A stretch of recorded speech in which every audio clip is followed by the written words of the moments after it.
It began in Roswell, New Mexico. Near White Sands and Alamogordo, Roswell was home base for many early tests of atom bombs and guided missiles. Here also, the practice of military stonewalling may have been perpetrated. The case began when Roswell businessman Dan Wilmot witnessed an amazing object over the town.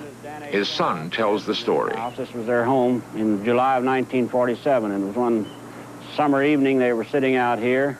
Dad looked up in the west and saw an object that came down and had lights blinking, and it was rather frightening to him, but he said all of a sudden it seemed to rock a little bit and sort of counterbalanced itself, wiggle a little bit, then seemed to settle down and take off at a rapid rate of speed.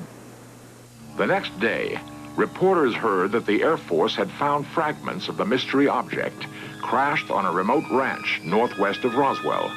Excitement ran high until officials announced it was only a weather balloon. Major Jesse Marcel, in charge of the operation, now tells a far different story. They took pictures, of course. They had a whole flock of microphones there. They wanted they wanted some comments from me, but I wasn't at liberty to do that. So all I could do is keep my mouth shut. And General Ramey is the one who discussed, told the newspapers, the newsmen, what it was and to forget about it. It was nothing more than a weather observation balloon, of course, which we both knew differently. Major Marcel had to keep silent because of his strategic position at that time. He was in charge of all security and intelligence on atomic tests in the United States and the Pacific. Marcel retraced his secret recovery operation across the hot New Mexico desert. We left Roswell perhaps around 3:30 or 4 o'clock in the afternoon. As you can see, it's flat.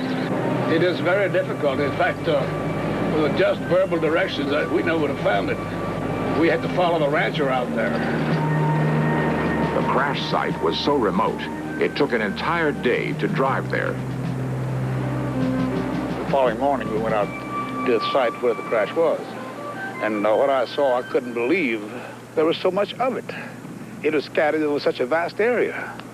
So we proceeded to pick up as much of the debris as we could, loaded in a wagon. We filled that up.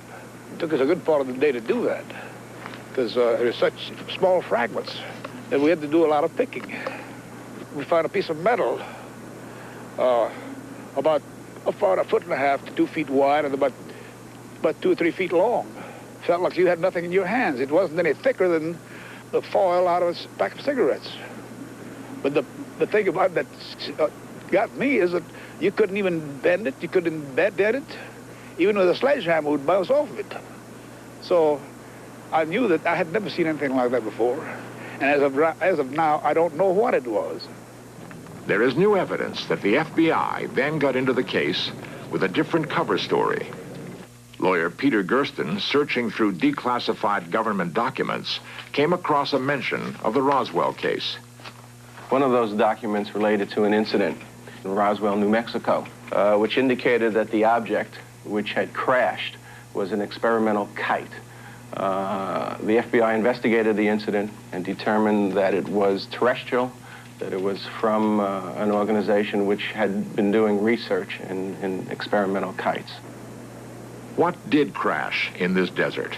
A UFO? A weather balloon? A radar-reflecting kite? It was not anything from this earth that I'm quite sure of, because I was, being an intelligence officer, I was familiar with just about all materials used in aircraft and in our air travel. This was nothing like that. It could not have been.